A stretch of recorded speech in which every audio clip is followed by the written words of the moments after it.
Altos is brought to you with the kind compliments of Rituals Coffee House.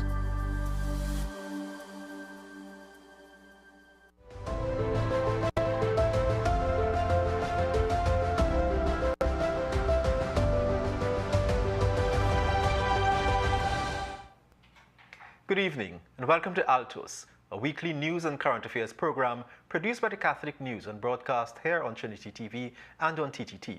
I'm Neil Parsonlal. Here's a look at this week's top stories. Concerned that the $59.7 billion budget will not do much for those living under the poverty line. The Credo Foundation for Social Justice gets a financial injection of over $500,000 from Angostura. Put down the guns and turn to God instead, a plea from the Bishop of Barbados as the murder count in that country climbs to 40. And later we break down the figures and discuss the 2025 budget with economist Dr. Marlene Atz. And now for this week's top story. Finance Minister Colm Imbe's 5-hour, $59.7 billion budget presented last Monday has been described as lacking and will not help those living under the poverty line.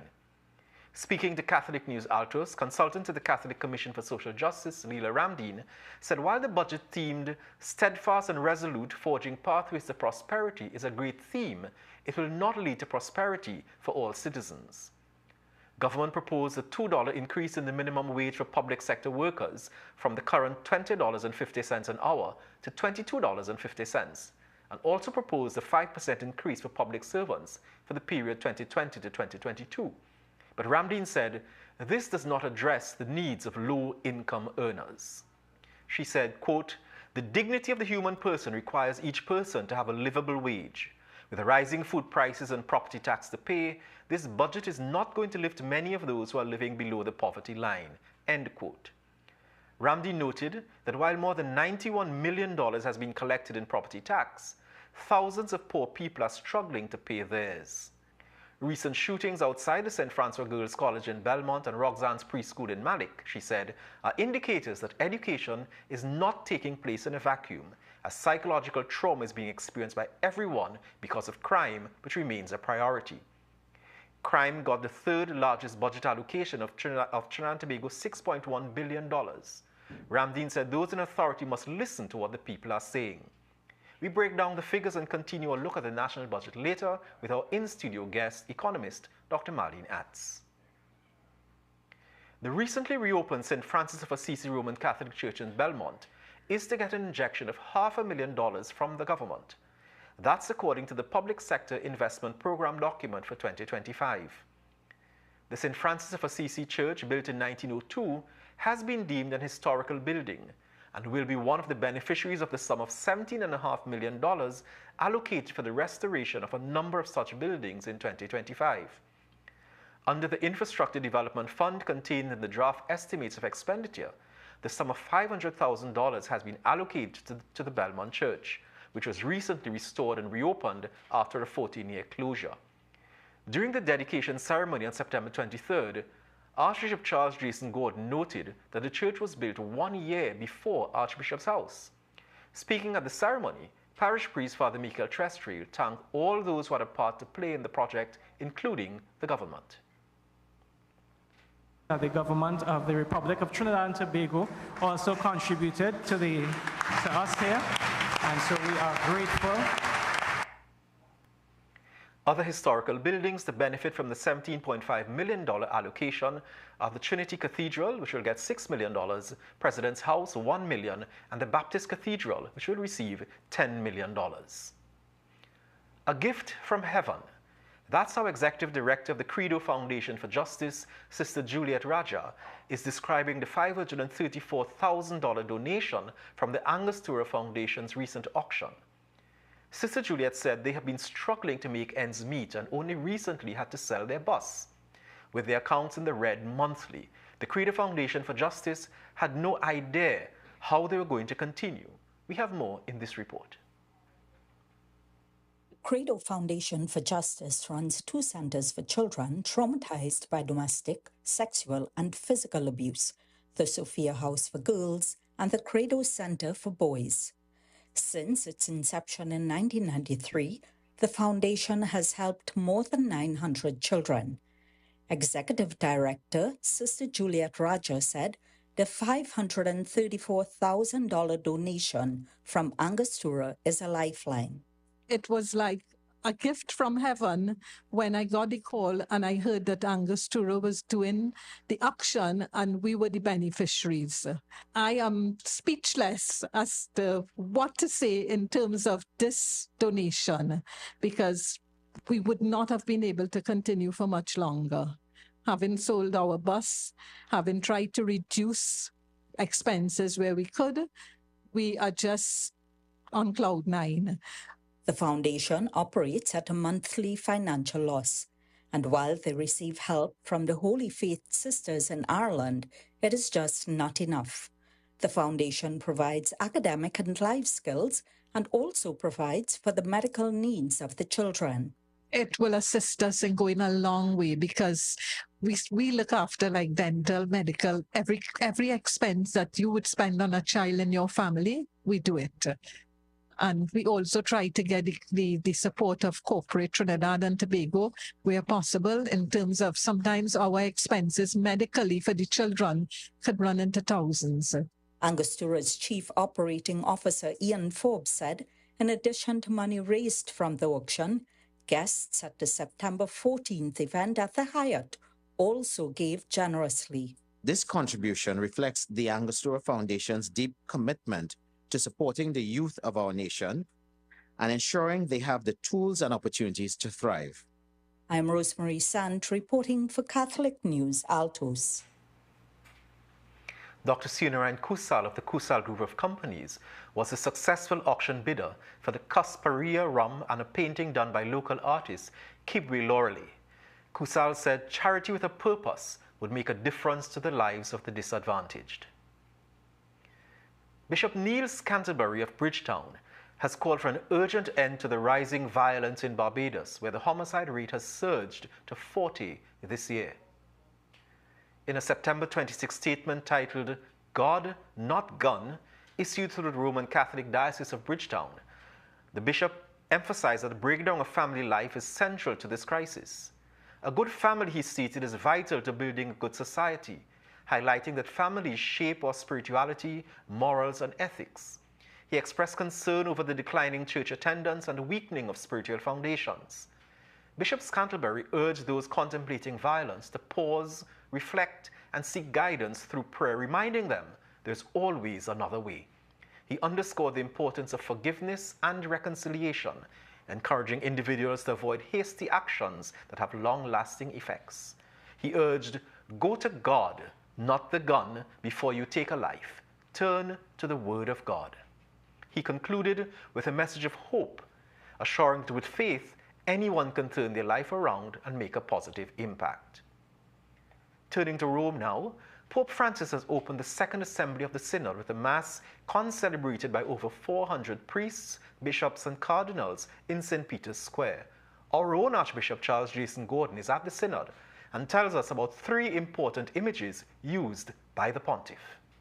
And in our opening, the Holy Father presided. What did he say to us? He gave us 3 images: the voice, refuge, and the child. The voice. As the people left Egypt, they were told by God to listen to the voice of the angels, otherwise they will go to death. And we too must listen to the voice of the angels, the hundreds of thousands of millions of people who have spoken throughout this synod, throughout all the countries of the world that we have gathered here for reflection and discernment. And then take refuge not in your own perspective. Take refuge rather in the voice of God. How? By listening carefully beyond our own voices to God's voice. Do not take refuge in your own position, in your own opinion, in what you think is right. Take refuge rather in the Lord and what He is putting before us. How do we do that? Come like a little child. And in becoming like a little child, what happens? Oh, we start relying on God. We become docile in the hands of God.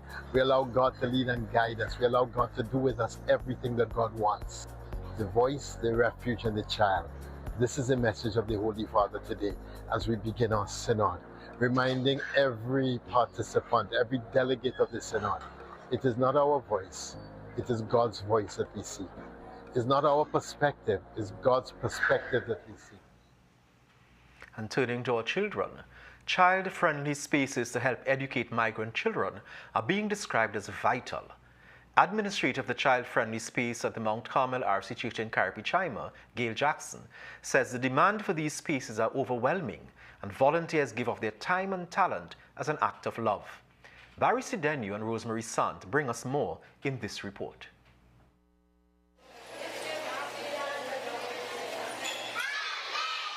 Administrator Gail Jackson-Smith told Altos 65 migrant children registered for this term at the child-friendly space here at Mount Carmel RC Church. We don't know how we're going to cope to continue. We have had to put a stop to taking any more children. The facility is located in the parish hall. The use of electricity and internet are also the gifts of the church to the community. These spaces are really vital to the community, to helping these migrant children. For many involved in migrant ministry, it is an act of love. Work done voluntarily to ensure that children are prepared for the day when they can be integrated into the school system. All these children came in here without speaking a word of English. And we have 50% of the children speaking English now. At the start of this school year, a small group of migrant children were given places at schools across the country, with a promise that more will be placed as the term progresses. Jackson-Smith said several children from this facility were interviewed, but are yet to be placed. All they got was a pink slip stating that they will be accepted. The parents are still awaiting reply. All they were told is they have to wait. The children are taught English, basic maths, geography, art and craft, religion, and social studies. There is no funding, and they have to depend on the goodwill of parishioners and others. We get a little bit of help from Living Water. Food-wise, we get canned food from Living Water, and the rest of it is funded by the parishioners. 8 volunteer facilitators come in on different days of the week, but she said there is need for more volunteers. In addition, they need fans, water, and food. They provide the children with a hot meal at lunchtime and snacks at mid-morning. Jackson-Smith is also hoping that the government will regularize all migrant children and integrate them into the school system. I'm Rosemary Sant reporting for Catholic News, Altos. Spiritan priest Father Eliza Molemba has left Trinidad and Tobago to continue his priestly formation. Father Eliza has been in the parish of Mova Laventil since 2022. As he bid farewell to the parishioners last Sunday, he told them that when he came to the parish, he felt he had come home to family and having encountered mothers, fathers, brothers, and sisters.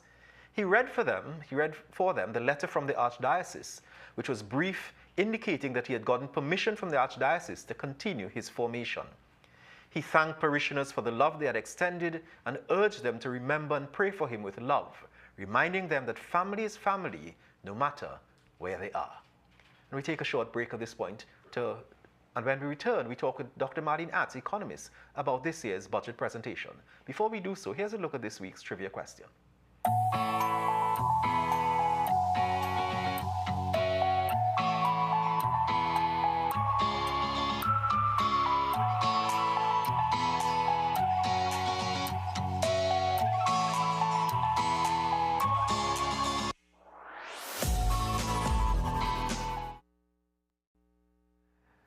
Thanks very much for staying with us. We have on set with us today Dr. Marlene Atz, economist and university lecturer. Dr. Atz is not new to the set, but she's here again to discuss the recently presented budget, the 5 hours and 13 minutes budget of Finance Minister Colin Imbert. Marlene, it's good to have you on the set again. Good to be here again, Neil. Tell us, the theme of the budget was pathways to prosperity. Are we on a pathway to prosperity in this country? Let me break it down. Let me break down the economist side and the Marlene Atz side, Citizen Jane side.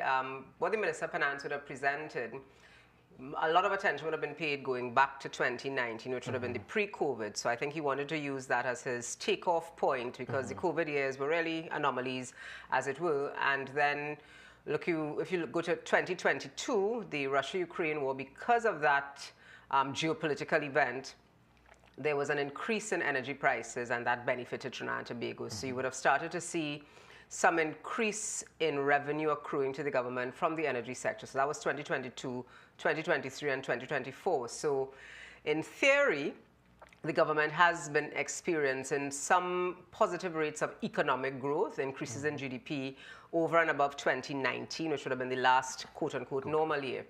Now, I have to say, and I think the minister was asked whether or not he felt that the prosperity was, people were feeling it, and he responded, yes, I have to disagree. I think people are still grappling with high prices, increases in cost of living. We have the boogeyman of, you know, the pending increase in utility rates, etc. So I don't quite think that that prosperity or what we see as, you know, good signs on the macroeconomic front actually trickling down to people just yet. It will take some time because one of the things that happens, what you purchase in the supermarket, for example, goes through a kind of transmission mechanism. So it has to come on a ship from somewhere, and we've been seeing globally supply chain challenges which have in fact been causing prices to increase, and those prices are being passed on to our consumers. So while things are settling down from an economic perspective in terms of when you look at some of the macroeconomic figures, certainly in terms of economic growth, I don't think, I don't feel, personally, I don't feel that the average citizen is really experiencing that prosperity just yet. Okay. And there are some who argue that there was a $2 increase in the minimum wage, for instance, to public sector workers. Yes, He was very specific. That's right. Specific on that. And some people are arguing that that is not enough, that it's insufficient to really do anything for anybody. How do you feel about that? Yes, it is not something that, you know, the average person would, you know, do a song and dance about, but I think it's what the government could have afforded, and I think it's meant to signal the government's recognition that these persons are at the bottom, they're the barest minimum. So they're your CPEP workers, your URP workers, your MTS workers. I think it's meant to be a signal that we would like to help these persons who are vulnerable, economically vulnerable, and also socially, because persons who fall into that cohort would be those persons who may not have a lot of education.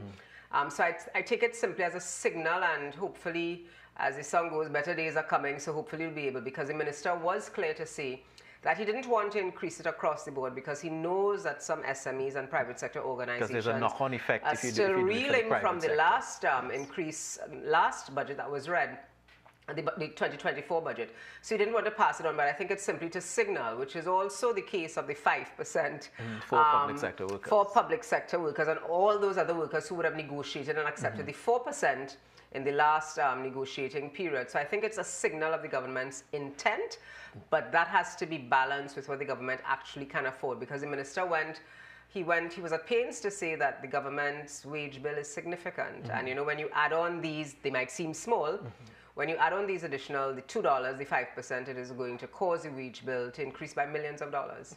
But even as we do that, the Prime Minister telegraphed, for instance, that holds train until 2027. Yes. How much tighter can the belts go? And does this budget do anything for the mass of the population in being able to hold the fort until 2027? Well, let me answer the last part first. I think the budget neither gave nor took away, so I think there was a collective sigh of relief, because the Minister of Finance, I don't know if you recall, in June he was the first person to choreograph that we have some challenging times ahead, and 2027 is going to be the turning point. And the Prime Minister echoed that in his comments week before last, just before the budget. So the whole strain until 2027 is actually the hopefully the dragon gas is going to come on board, and that itself is dependent on some of the geopolitical goings on, as it were. In terms of the population, I think there's no other choice. I think there's no other choice, and let it not be lost that we are going into an election season. So I think the government would have been hard pressed to adjust any of the other levers, because they want the population to not feel any pain. We don't know what will happen in the mid-year review, because the mid-year review that will come up in April or May of next year, some of the geopolitical goings-on may have settled by then, Right. so the U.S. elections will take place in November. By then, we'll have greater clarity on what is going to be the temperature coming out of Washington, depending on whether the Democrats win or the Republicans. And we will also then have a greater sense of what is likely to be their temperature with respect to Venezuela, which is significant for our 2027 Right. conversation in Trinidad and Tobago. So I think the minister tried to balance all of those things. To me, it was a set of simultaneous equations that he had to solve to get the population in a space where they weren't too disquieted in terms of some of the effects, but he's also challenged in terms of his financial resources and his revenue flows. So he was trying to kind of strike that balance, and I think he struck that balance. But it's left for us to see what happens in the mid-year What review. happens in mid-year? What Because happens, yes. there was the expectation that for an election budget, That's right. that there would be a lot more goodies being And I think distributed. I think that's a traditional.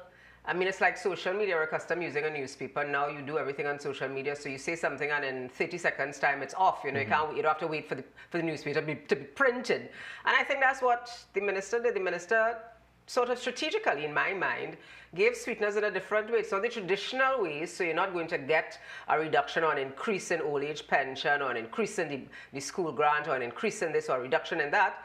But there was little pain inflicted. The devil is in the details, of course, when the respective line ministers come up to do their presentations as part of the budget debate. But I think the minister was trying, because of its election season, and because, you know, we have these, you know, we have a way of traditionally managing these things. But, you know, at the end of the day, I think he struck the balance and the correct notes. There were no discordant notes in terms of, so it caused some little angst strategically among the trade unions, etc., by, you know, giving some people 5%, increasing minimum wage for some sectors of workers. But I think generally there were no notes of discordance coming out of the budget presentation. And you mentioned strategy. 5 hours and 13 minutes? Very strategic. Very strategic. How so? I think he wore those of us who had to listen to it, he wore us down. But I think there also is a strategy, because now the leader of the opposition is given equal amount of time. So it is left to see how she treats with her contribution, whether she can actually go 5 hours and 14 minutes. And 14 minutes. What do you anticipate? Well, I anticipate you've already started to hear some of the conversations coming out from some of my colleagues in terms of analyzing, saying that the budget is pretty much, you know, regurgitation of policies before. And I do think that more could have been said, but I am not a politician, but I understand that there is a balance that the minister would have wanted to strike. I must admit I was surprised when I heard it, because I was there waiting for things to talk about. And at the end of it, and I said this to him at a forum after, I was left almost speechless, because there really wasn't... That's rare. And that's very rare. You know, but I think that the leader of the opposition is going to come out and talk about a lack of transformation, that the budget was really not transformative, that there is no vision in the budget.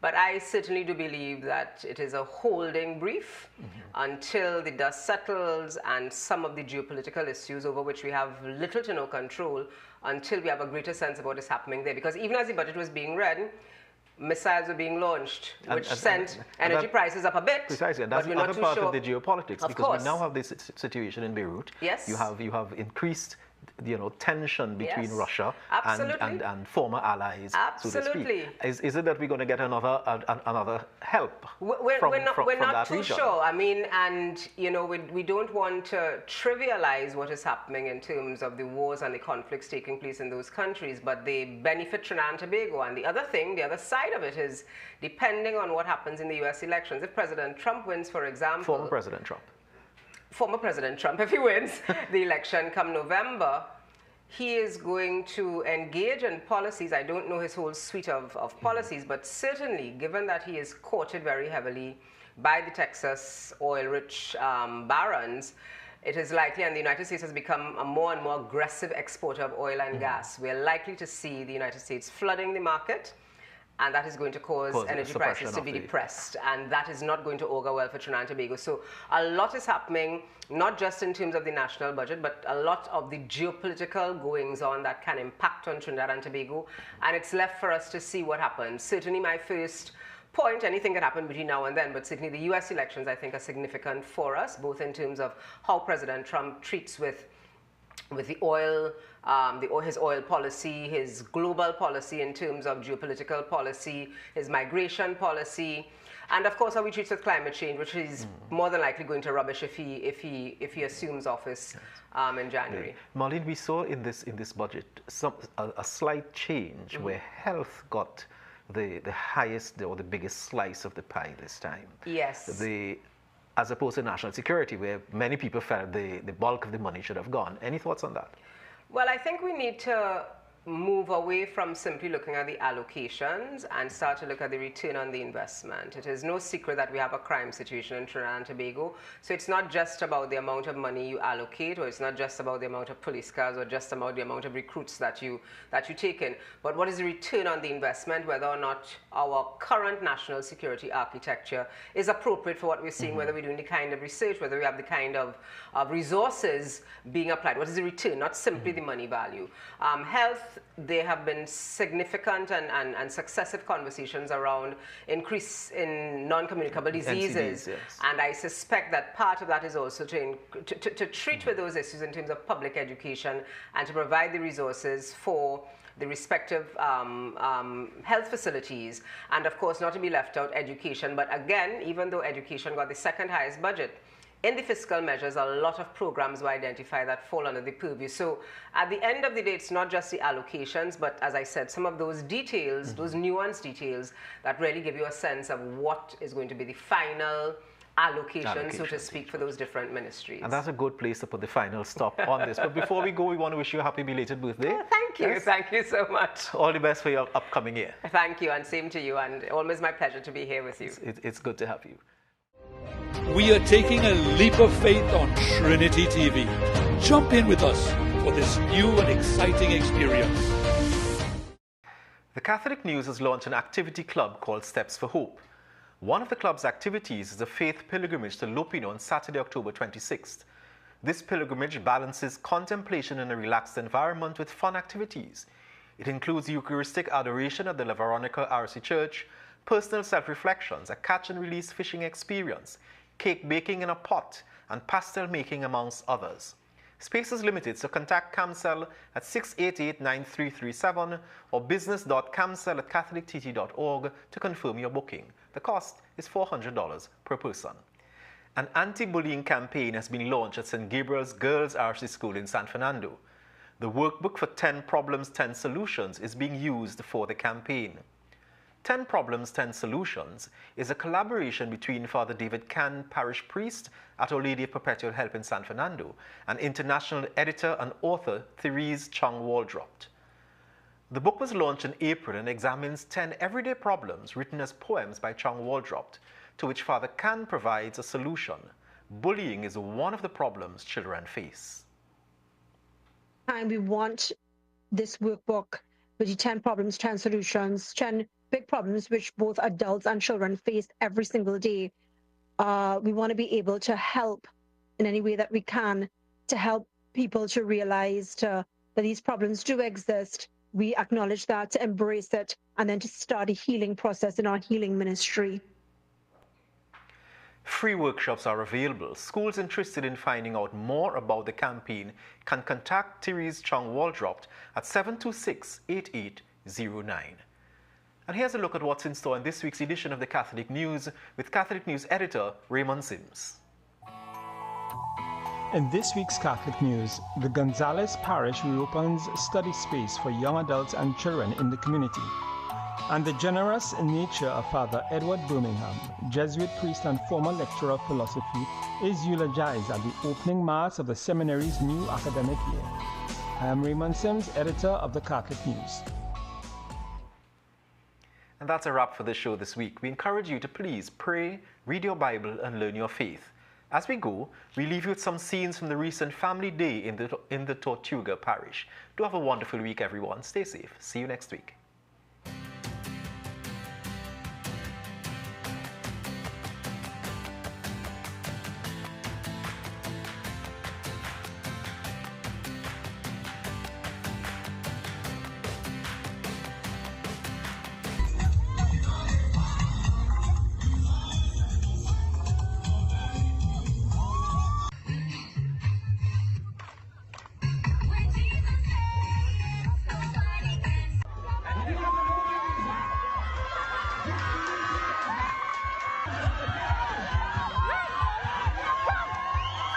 Altos was brought to you with the kind compliments of Rituals Coffee House.